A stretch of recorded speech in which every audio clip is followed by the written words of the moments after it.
Oh no! Alright, folks, back. Talking Transformers. Ranking our guys. We're up to number 6. Ranking our guys and clapping thighs. Oh, no, it's fine. I can just hop into Freddy if need be. So, what I ranked 7 and 6. No! Freddy! No! He get you?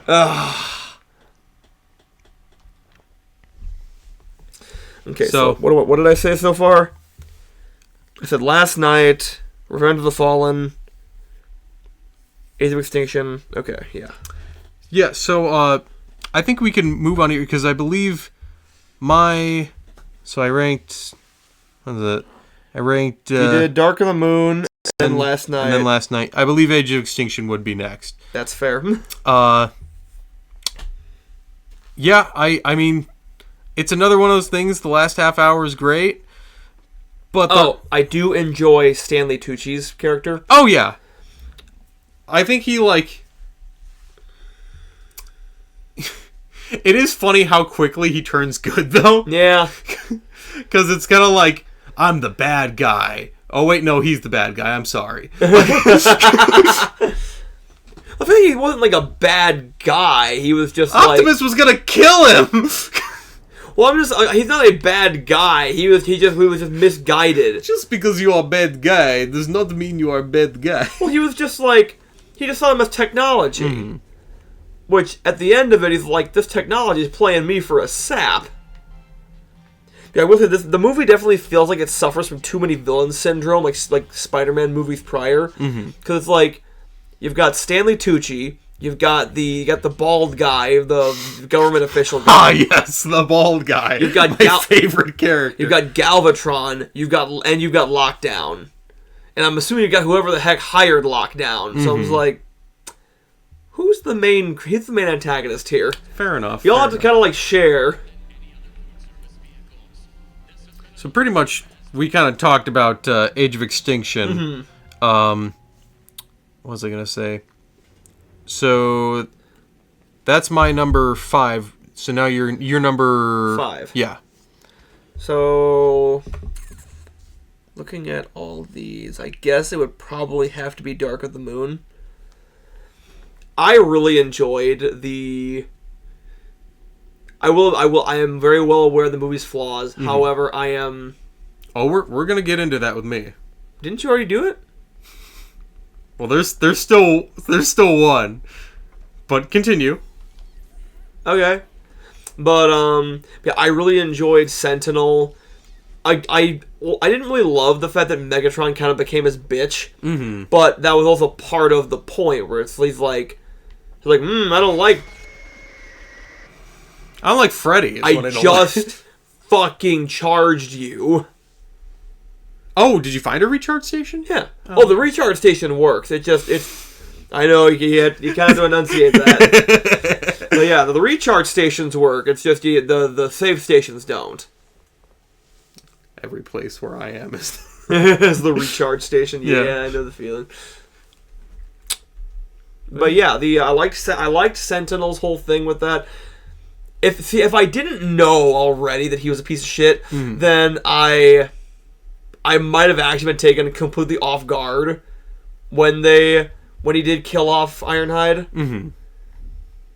It was nice seeing Optimus actually have like someone on his level for the first time, and then seeing they get ripped away was emotional. Yeah. I thought they did Soundwave pretty good, although I feel like Soundwave kind of falls in the same category as Optimus, where it's like I think they made him too bloodthirsty.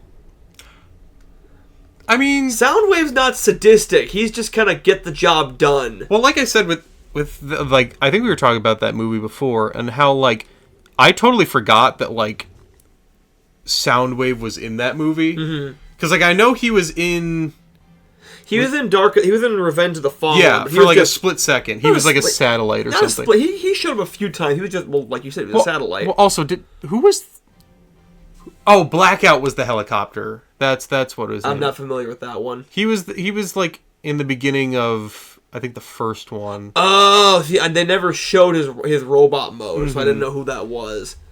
All I heard was the Mm-hmm. Well, no, they showed his robot mode. Not in that scene, they didn't. When he lands in the base and then, like... I don't think it's been a hot minute. Does the thing. Oh! I think then he... Doesn't he, like... I think he trips on, like... He runs into, like, a... I don't remember. You might be right. You've seen these movies more recently than I have. I totally forgot that, like, Soundwave was even in Dark of the Moon. Like, I didn't realize he had both Shockwave and Soundwave. Shockwave, I will say, that I feel they kind of butchered Shockwave. Mm-hmm. I don't think he gets a fucking line. Which is odd for the scientist. Yeah. I mean, hey, like I said before, it's better than... I can't even remember his name, like Bolt or something like that. The dog? No, he was like the one Transformer that they shoehorned in for like the last few like minutes of the like desert fight scene because the one. Yeah, the only one. In Revenge of the Fallen. They don't do those very often. Whether it might be Volt or something like that. But yeah, like he kind of just like. He looks cool. He electrocutes something for like one scene, and then he's like never seen again. That's a lot of Decepticons. No, he was an Autobot. Oh, what? That's the craziest part. But yeah, Freddy. Also, is Dark of the Moon the one where they kill Starscream? Yes. Yeah, that one. Well, they kill off all the old Decepticons. Mm-hmm. Yeah, Soundwave, Shockwave, and Starscream. See, but Starscream feels especially dirty. Yeah, because like he's kind of the guy, you know, or at least the guy's guy. Yeah, exactly. He's a boy's boy. He really is. But yeah. Yeah, no, I think the movie's fine overall. It's just like I do enjoy more than I don't. Mm-hmm. And yeah, that's kind of all I have to say about it. That's fair. Yeah, it's like I thought it was a fine movie. I feel they could have done Shockwave better. And also, I will say, my biggest problem with the Bayverse, I feel like at least on the Decepticon side, mm-hmm. It is so hard to tell anyone apart from each other. Yeah, they are. The designs for Transformers in these movies are. At least, like, the early ones are kind of too busy for me. Well, I think that, like, I just can't tell anyone who's who. Mm-hmm. Especially the Decepticon side. Mm-hmm. Like... like we said before, like with Megatron. It's a cool design, it just doesn't look like Megatron. Exactly. Like, in what way does it look like Megatron? Mm-hmm. I mean, I can kind of see... Well, like I think Optimus is the best. Like I think he's looked good in all the movies. Basically. I agree. Which honestly, if you're gonna get one right, yeah, it's got to be. It kind of has to be Optimus with Bumblebee as a close second. Mm-hmm. Bumblebee looks that way. Like Bumblebee hasn't changed really throughout any of the movie. Like yeah, but yeah. Did you have anything else to say? Not really. It's a fine movie. See, you said I'm not being, or you're not being fair right now. I'm really not going to be fair. Yeah. My number, what is this? 4? It'll be 4 for you. Yeah. It's Rise of the Beast. Okay. That's a good movie. It is a good movie. It is a good movie. I want to preface that. You said that like 4 is low. Yeah, but I feel like it realistically it should be higher.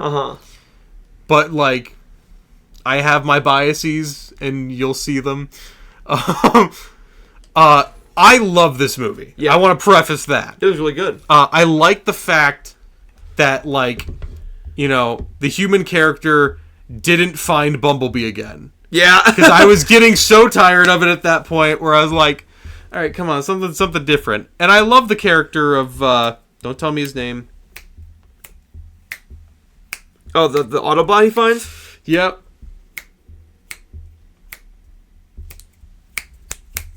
oh my god, Mouth shut. Mirage, Yeah. right? Mhm. Mirage.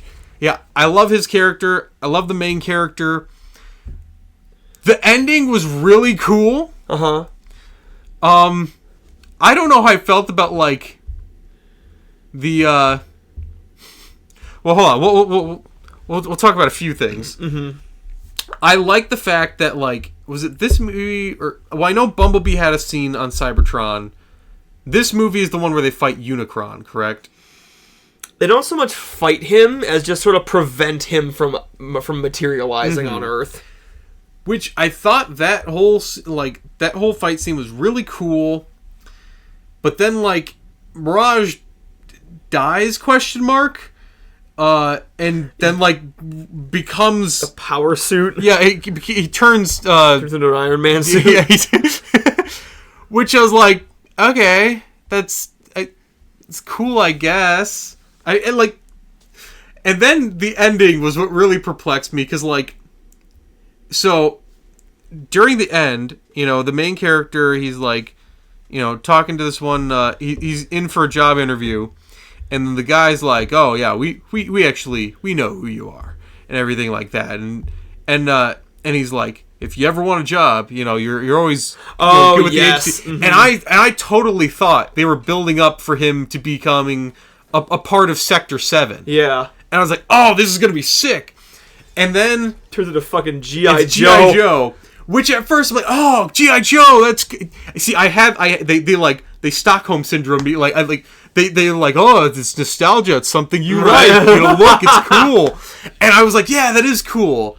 But then the more I thought about it, the more and more it became less cool, and I was like, I don't know if I want to see that.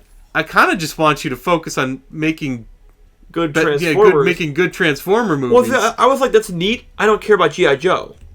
I've never been a fan of G.I. Joe. I wasn't a fan of Transformers until about a few months ago. I also used to be. I had my phases for both Transformers and G.I. Joe. You wanted to be a nuclear physicist at one point. We won't talk about that. Oh, I will. Allow me to elaborate, ladies and gentlemen. No, I won't do that to you. But yeah, I that being said, though, I think this is definitely, like, some of my favorite designs, like, in the entire, like, franchise. I think, like... Oh, yeah, they knocked it out of the park. Oh, yeah. With the look for these characters. Mm-hmm. And, like, I think that was the biggest difference with, like, the later movies. The later movies have the best characters. Mm-hmm. Like, don't get me wrong, I have a soft spot for the Shia era, for sure. Mm-hmm. But, I think the characters in these movies are much more relatable. Like, I can get behind them, like, specifically Bumblebee and Rise of the Beast. Yeah. You know, I actually care about the characters for once. The human characters or the Autobots? Both. Yeah. Which is the shocking part. Right. You know? I will say Scourge is just such a fucking good villain. Oh, yeah. He's great.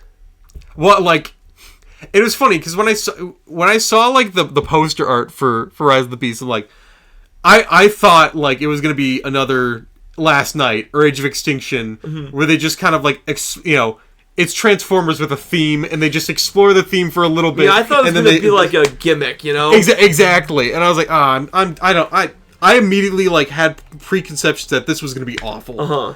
And then I watched it, and I was like, no, like, the beasts are some of, like, the best part of the movie. Well, I love, don't tell me his name, Optimus Primal. Uh-huh. Mm-hmm. Yeah, well, that's the thing I feel like is kind of a little wasted, because I feel like... It does seem like they're trying to jam-pack too much in one movie. But yeah, because, like, I think Rhinox and Cheetor didn't really get much. Mm-hmm. It was all really on, like, what was their name? Skyhawk or something like this? Sky? Oh, the one who died? Yeah. Yeah. Sky something? I don't remember her name. But the Hawk. And then Optimus Primal, obviously. Mm-hmm. But yeah, I do like the, like... I like the, you know, how they're, like, two sides of the same coin, and how Optimus Prime wants to preserve... He's kind of, like... It's fun. He's not... that is part of the reason why I don't like his character as much in this, but I like the dichotomy, because, like, Optimus Primal wants to protect the humans at all costs, and Optimus Prime wants to protect his home people, you know, at all costs. and they kind of like see each other's side near the end, you know? Well, see, I like the idea that Optimus Prime kind of has to learn that. Yeah. Because it's like, when you get to the first Transformers movie, and it's like, why do you care about humans so much? Like, how does this affect you? But then, like... I think they try to, like, hit it home at the end of this, is that, like, all life is, you know, yeah, matters. exactly. And that's... Yeah. How do you rephrase that differently? All lives matter, Bumblebee. Wow, Optimus, how could you say something so controversial? But no, like... Wait, what? Oh. She's just talking. Okay. But yeah.